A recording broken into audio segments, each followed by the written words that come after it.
Hi hello friends, welcome back to media talks. நான் உங்கள் மௌனிகா. இன்றைக்கி எபிசோடு வந்து பார்த்திங்கன்னா மூணு பேரும் மூணு விதமாக வந்து ஒரு விஷயத்தை நோக்கி போயிட்டுருக்காங்க. அதாவது பசுபதியை கண்டுபிடிக்கணும், விஜயை வெளியெடுக்கணும் அப்படிங்கிறதுக்காக மூணு பேரும் மூணு விதமாக வந்து அதுக்கான சொல்யூஷனை தேடி போயிட்டுருக்காங்க. நம்ம நிவின் வந்து பார்த்திங்கன்னா ராகினி கிட்ட போய் நான் கேஷுவலாக பேசிகிட்டு இருக்காரு. கிட்டத்தட்ட ராகினி வந்து நம்புற மாதிரி நம்புறாங்க, திருப்பி வந்து பேக் அடிச்சிடறாங்க. பட் எனக்கு தெரிஞ்சு நம்ம நிவின் வந்து பார்த்திங்கன்னா இதே மாதிரி மூவ் பண்ணாருன்னா கண்டிப்பாக ராகினிகிட்டேருந்து உண்மைகள் வெளிந்து வழங்கிடுவார்னு நினைக்கிறேன். பட் அந்த லெவலுக்கு நம்ம நிவினுக்கு திறமை இருக்குது. ஸோ இன்னொரு பக்கம் நிவினும் நம்ம யமுனாவும் பேசிட்டு இருந்தாங்க பார்த்தீங்களா, அந்த ஒரு கான்வர்சேஷன் யமுனா பக்கம் எனக்கு அவ்வளோ கோவமாக வருது. ஸோ வந்து பார்த்திங்கன்னா நல்ல வேலை இப்போ தான் விஜய் வெளியில் அதை உள்ளே அமிச்சிட்டில்ல, இப்போ எங்களுக்கு வசதியாக தானே போகும், நானும் காவேரியும் இன்னும் ஜாலியாக ஊர் சுற்றுவோம் அப்படிங்கிறத சொல்கிறாரு. பட் எதுக்காக சொல்கிறாரு அப்படிங்கிறது கூட உங்களுக்கு புரியவே இல்லை.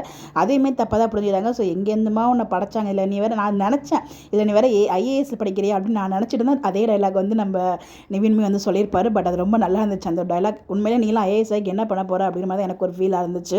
அடுத்த இன்னொரு பக்கம் வந்து பார்த்திங்கன்னா நம்ம குமரனுமே வந்து கிளம்புறாரு. ஸோ திண்டுக்கல் அவங்க மாமாவை தேடி, வெண்ணிலா மாமாவை தேடி. ஸோ அவங்க ஊர்லேயுமே போய் விசாரிக்கிறாங்க. ஸோ விசாரித்து வந்து பார்த்திங்கன்னா அங்கே வந்து அவர் வீடு இருக்கிறது கண் நியர்பை போகிறாரு. இந்த மாதிரி வெண்ணிலா வந்து அப்பப்போ கண் முழிக்கிறாங்க அப்படிங்கிற விஷயம் வந்து அங்கே இருக்கவங்களுக்கு தெரிஞ்சிருக்கு. ஸோ கடையில் பேசுகிற விதமாக அங்கே வந்து சொல்லிட்டு இருக்காங்க. அப்போ வந்து வெண்ணிலா மாமா இங்கே இருக்காரா ஊரில் இருக்காரா அப்படின்னு டவுட் தெரிஞ்சு வெண்ணிலா மாமா அங்கே இருப்பாருங்கிறது எனக்கு தெரியலங்க. மேபி எல்லாரும் அவ்வளோ கான்ஃபிடண்டாக சொல்கிறாங்க ஊரில் தான் இருக்காரு அப்படின்னு சொல்லிட்டு பாப்பம் இருக்காரா இல்லையா அப்படிங்கிறது நமக்கு தெரிய வந்துடும். இன்னொரு பக்கம் வெண்ணிலா வந்து கண் முழிச்சு பார்த்துட்டு இருக்காங்கன்னு சொல்கிறாங்க இல்லையா. ஸோ அதனால் வந்து நம்ம வெண்ணிலாவை போய் பார்க்கறதுக்காக காவேரி அனுப்புகிறாங்க. ஸோ அதோட எபிசோடுமே எண்ட் ஆகுது. பட் இன்றைக்கி எபிசோட்லேயுமே நம்ம விஜயை காமிக்கவே இல்லை, ரொம்ப வருத்தமாக இருக்குது. ஸோ விஜய் இல்லாமல் 2 எபிசோடு வந்து போயிட்டுருக்கு. அதை பார்க்கவே முடியல. திருப்பி எப்போ விஜயை நம்மளை காமிப்பாங்கன்னு தெரியல, வெயிட் பண்ணி தான் பார்க்கணும். உங்களுக்கு கருத்துக்கள் மறக்காமல் கமெண்ட்டில் ஷேர் பண்ணுங்கள். Bye by.